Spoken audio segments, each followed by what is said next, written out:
আমরা মোটামুটি সবাই মেড ইন চায়না ট্যাগটার সাথে পরিচিত।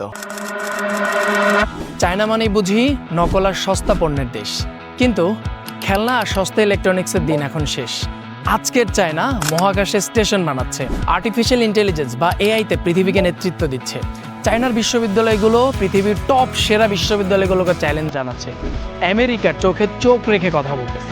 কিন্তু কিভাবে?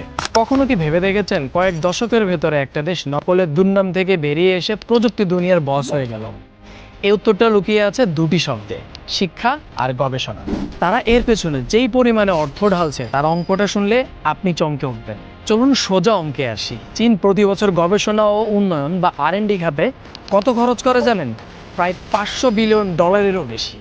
এই টাকা দিয়ে বাংলাদেশের মতো প্রায় 10টা দেশের বাৎসরিক বাজেট হয়ে যাবে। এটা শুধু এক বছরের হিসাব। গত কয়েক দশক ধরে তারা এই খাতে $1 ট্রিলিয়ন বিনিয়োগ করেছে। তাদের লক্ষ্য পরিষ্কার: 2049 সালের মধ্যে বিশ্বের অন্যতম প্রধান প্রযুক্তিগত পরাশক্তি হওয়া। এটা কোনো বিচ্ছিন্ন ঘটনা নয়, এটা তাদের জাতীয় পরিকল্পনা। তাদের সরকার বিশ্বাস করে the war of the future is the war of talent, অর্থাৎ ভবিষ্যতের যুদ্ধ হবে মেধা দিয়ে, অস্ত্র দিয়ে নয়।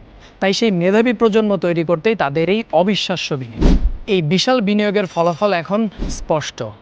চলেন কয়েকটা উদাহরণ দেখি, তাহলেই আপনি বুঝতে পারবেন। আপনি হয়তো জানেন না, আজ চীনের সিংহুয়া বা পেকিং বিশ্ববিদ্যালয়ে ইঞ্জিনিয়ারিং বা কম্পিউটার সায়েন্সের র্যাঙ্কিংয়ে আমেরিকার স্ট্যামফোর্ড বা MITর মতো বিশ্ববিদ্যালয়কেও পেছনে ফেলেছে। সারা পৃথিবী থেকে সেরা মেধাবীগুলো এখন চীনে পড়তে আসতেছে। চীনের বিশ্ববিদ্যালয়গুলো মেডিকেল এবং ইঞ্জিনিয়ারিং সেক্টরে অভূতপূর্ণ সাফল্য পেয়েছে। আর ব্যবসার কথা আমি বাদই দিলাম, কারণ আপনি অলরেডি জানেন বর্তমান পৃথিবীতে ব্যবসার জন্য চায়না কতটা এগিয়ে। আপনি হয়তো জানেন না, মহাকাশ গবেষণায় চীনই একমাত্র দেশ যারা তাদের অন্ধকার বা উল্টো পিঠে সফলভাবে রোভার নামিয়েছে।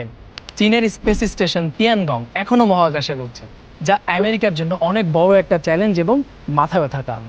বর্তমানে সব থেকে লেটেস্ট টেকনোলজি আর্টিফিশিয়াল ইন্টেলিজেন্সের কথায় আসে। আপনি হয়তো জানেন না, বর্তমানে AI এর সব থেকে বেশি প্যাটেন্ট চায়নার দখলে।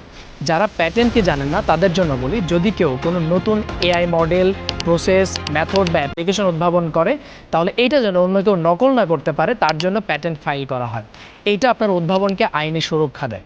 আপনার আমার কল্পনার বাইরে গিয়েও চীন আর্টিফিশিয়াল ইন্টেলিজেন্সকে ব্যবহার করে ট্রাফিক নিয়ন্ত্রণ থেকে শুরু করে অপরাধী শনাক্তের মতো জটিল কাজ করে থাকে। আপনি হয়তো জানেন না, পুরো পৃথিবীর 60 থেকে 70% সিসি ক্যামেরাই চায়নাতে।